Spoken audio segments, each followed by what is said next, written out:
పెళ్ళైనా పండగైనా వేడుక ఏదైనా పట్టుచీరల ప్రత్యేక వేదిక వారాహి సిల్క్స్.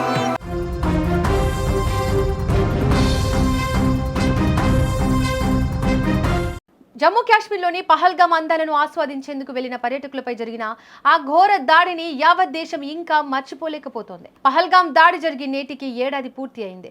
అయితే ఆ నరమేధాన్ని ఆపడం చాలా సులభమని, కేవలం ఇద్దరు వ్యక్తులు తమ స్వార్థం కోసం మౌనం వహించడం వల్లే 26 మంది ప్రాణాలు గాలిలో కలిసిపోయాయని దర్యాప్తులో తేలడం ఇప్పుడు సంచలనం సృష్టిస్తోంది.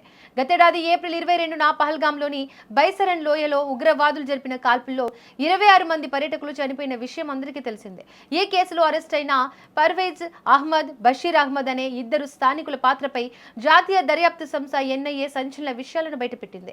వాస్తవానికి ఈ దాడి జరగడానికి ఒక రోజు ముందే, అంటే ఏప్రిల్ 21న సాయంత్రం ముగ్గురు పాకిస్తానీ ఉగ్రవాదులు వీరి ఇంటికి వచ్చారు.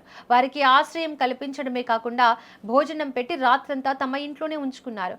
ఈ నిందితులు కేవలం 3,000 రూపాయల కోసం దేశద్రోహానికి ఒడిగొట్టిన వీరు ఉగ్రవాదుల దగ్గర ఆయుధాలు ఉన్నాయని తెలిసినా వారు పంజాబీ, ఉర్దూ మిశ్రమ యాసలో మాట్లాడుతున్నా పోలీసులకు సమాచారం ఇవ్వలేదు. మరుసటి రోజు మధ్యాహ్నం 12:30 సమయంలో బైసరన్ సమీపంలోని ఫెన్సింగ్ వెనుక ఆ ముగ్గురు ఉగ్రవాదులు సైనికులు డ్రెస్సులో నక్కి ఉండడాన్ని కూడా ఈ ఇద్దరు గమనించారు.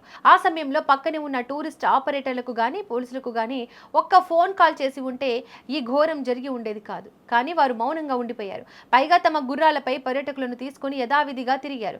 ఉగ్రవాదులు దాడి ప్రారంభించి పర్యాటకులను పొట్టన పెట్టుకున్నాక భయంతో ఆ నిందితులు తమ నివాసాలను వదిలి పారిపోయారు. చివరకు ఎన్ఐఏ వీరిని పట్టుకొని విచారించగా ఉగ్రవాదులకు సహకరించిన వైనం వెలుగులోకి వచ్చింది. కేవలం కొద్దిపాటి డబ్బుల కోసం అమాయకుల ప్రాణాలను పణంగా పెట్టిన వీరి తీరుపై సర్వత్రా ఆగ్రహం వ్యక్తమవుతోంది. అయితే ఉగ్రవాదులు పక్కా ప్లాన్ తో పర్యాటకుల ఐడి కార్డులను చూసి మరీ కాల్పులు జరపడం వారి క్రూరత్వానికి పరాకాష్ట. ఈ ఘటన తర్వాత పహల్గామ్లో పర్యాటక రంగం కుదేలైంది. స్థానికుల ఉపాధి దెబ్బతింది. కొందరు చేసిన తప్పుకు మొత్తం లోయ ప్రజలు ఇప్పుడు మూల్యం చెల్లించుకుంటున్నారు.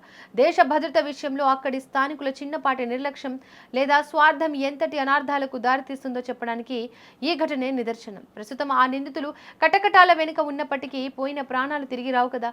భవిష్యత్తులో ఇలాంటి దాడులు జరగకుండా ఉండాలంటే క్షేత్రస్థాయిలో నిఘా మరింత పటిష్టం కావాల్సిన అవసరం ఉంది.